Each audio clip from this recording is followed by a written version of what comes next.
I'm Edward Warfield. I'm the publisher of Citybiz. I'm honored today to interview Mark Tyrrell, the CEO of Right Resources. Welcome, Mark. Thanks. Glad to be here. Your career included a number of stints, including IT consulting firms, Kforce, and Adaptive Systems. Tell us about your career. I got started. I was a business systems consultant in my first job right out of school with PricewaterhouseCoopers. But I got laid off after September 11th with a number of other folks, and so was looking for something. And I landed in a software sales job, which was great, company here in Maryland. And after a couple of years, I was just looking for some more opportunity and found my way into recruiting through a connection. Actually, my sister was in the business and made an introduction, and that's how I ended up at Kforce. Really enjoyed Kforce a lot, but I think by the end of it, I was just kind of getting tired of recruiting, frankly, which is ironic now that I run a recruiting company. But so I decided to get in something else, but I got laid off there too, and so had to quickly grab something. And eventually I met the guys at Adaptive Systems, and that was really the turning point.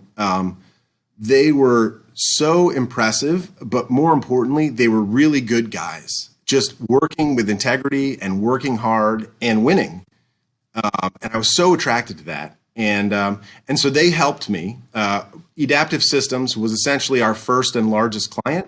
And so they helped me to get the company started and spin it up. And we supported their success. And 6 years later, they exited. And now they've got houses in Florida and wherever else they want. And they left us the remainder of the company. And so ever since then, it's kind of been a new initiative, but certainly very exciting. And I found the passion for recruiting once more. And so what was the original vision for Right Resources? The original vision, really, I was just inspired by Frank and Mike and Paul, the guys that ran Adaptive Systems. I thought I can do recruiting, certainly. And if I just do it with the kind of integrity that they did business, and if I just did it the right way, there's enough nonsense out there in recruiting that I thought that alone might be it. But in recent years, we've really discovered a new vision for the company that it surrounds recruiting for mission-oriented companies. So Adaptive Systems built systems for the Centers for Medicare and Medicaid Services and some other federal health agencies. And so they're really helping to improve the healthcare system in our nation. I mean, this is things that really help our parents and our grandparents to get better healthcare. And so that mission really was inspiring. And so it's so much more exciting and fun for me and for our team to recruit on something that needs a mission. And so that's really our vision for the company going forward. Is that we're going to orient all of our recruiting around those companies that are trying to make the world a better place and attract these high-value software engineers who can really do anything. They can work anywhere, and the work that they do changes the world. I mean, Facebook has changed the world, and so many other software systems change how we behave and what we do.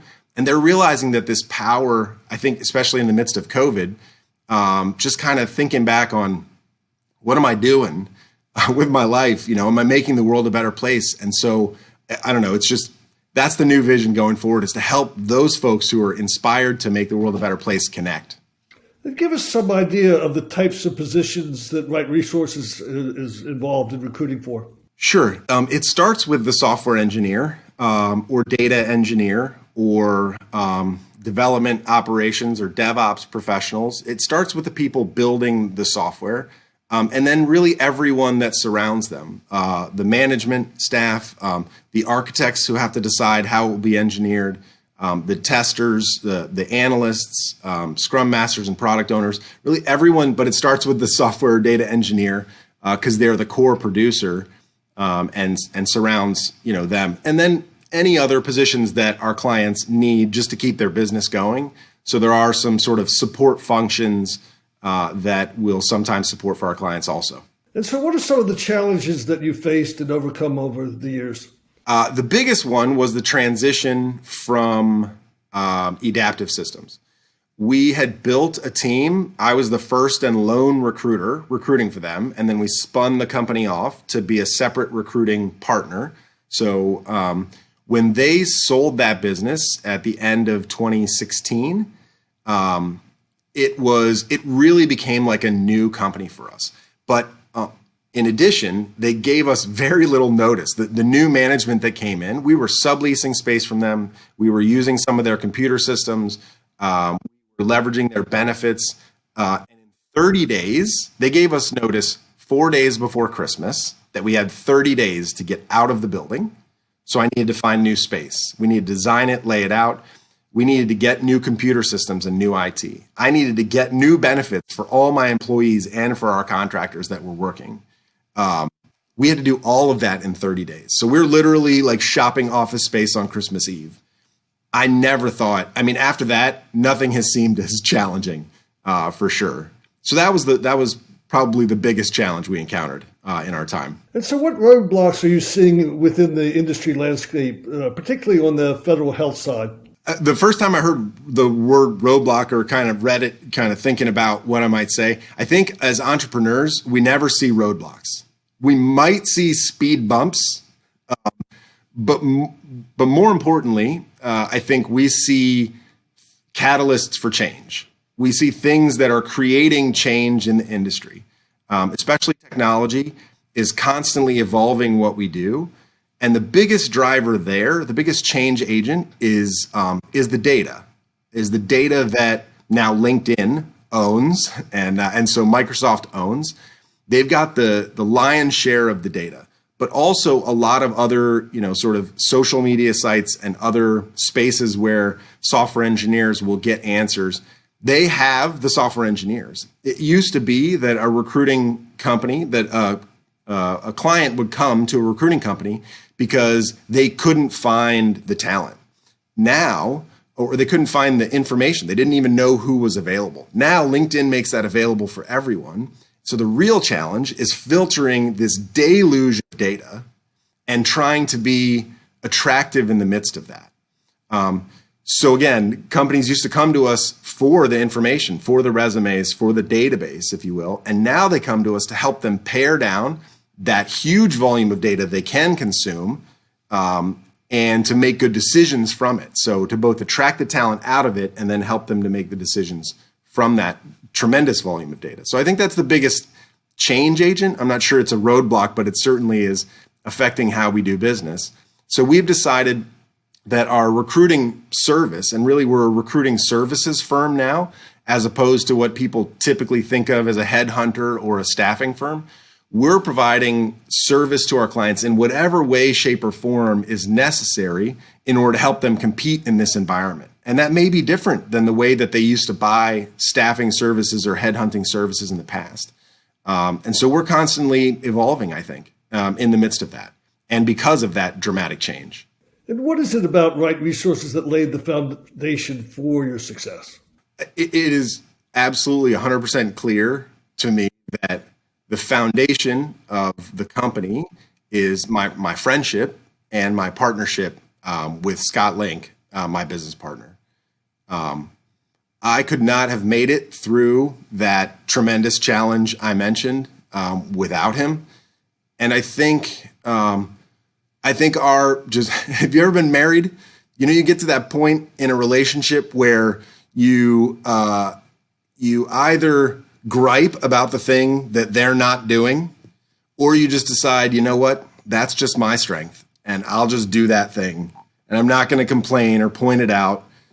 I just know that that's what I've got to do here. I think that's the place that Scott and I have gotten to over the years, where we just recognize each other's strengths. And so I think that relationship then affects everyone else in the company and on the team. They see the way that we certainly care about each other in our, in a professional context, but certainly on a personal one as well. And the way that we just, step up and get each other's back. So yeah, without Scott, I don't think there would be a company at all. So my relationship with him is certainly the foundation. And so is there any part of the Right Resources story that you haven't told yet that you'd like to share with us? I think I spoke about the new mission, our desire and our focus going forward on being mission oriented, recruiting for companies that are that way. That really is a new mission. We have a meeting tomorrow to discuss with the team, kind of focusing that and being able to articulate it well. So I know I mentioned it, but that certainly is the most important thing for us going forward, is finding those companies that have passion for what they're doing. Making money is fine. There's nothing wrong with it, certainly. But if it's at the core of what leadership is doing at a company, I find it's not the kind of place that really people thrive as well. And so I'm excited to find those companies that really believe in what they're doing, are happy to make money doing it, because otherwise they don't get to do it at all. But yeah, I think that's the most important thing for our company going forward, because it's where I find inspiration. And where is Right Resources 5 years from today? I have no idea. I don't. I'd like to think that that I could predict that, but I couldn't have predicted LinkedIn. I couldn't have predicted what happened with Adaptive Systems. I certainly didn't think we'd be exactly where we are today, 10 years from when we started, because we'll reach our 10-year anniversary in July. But 5 years from now, I hope that we're still a company that cares about our employees. I hope that we're still a company that provides opportunity for them to grow. I know that we'll still be a company that I can believe in, because I'm a terrible salesperson. Because I can only sell things I believe in. And I think that's where I really found the passion in recruiting once more, is I wasn't believing in some of the folks that I was supporting when I was doing recruiting. And once I found Adaptive Systems and people I could get behind, I realized that as long as I found companies I could believe in, that I can sell that all day long. So I want to thank you for joining us today. And 5 years from today, we're going to do another interview. That sounds great. I would love to. Thanks for your time, Mark. That's my pleasure.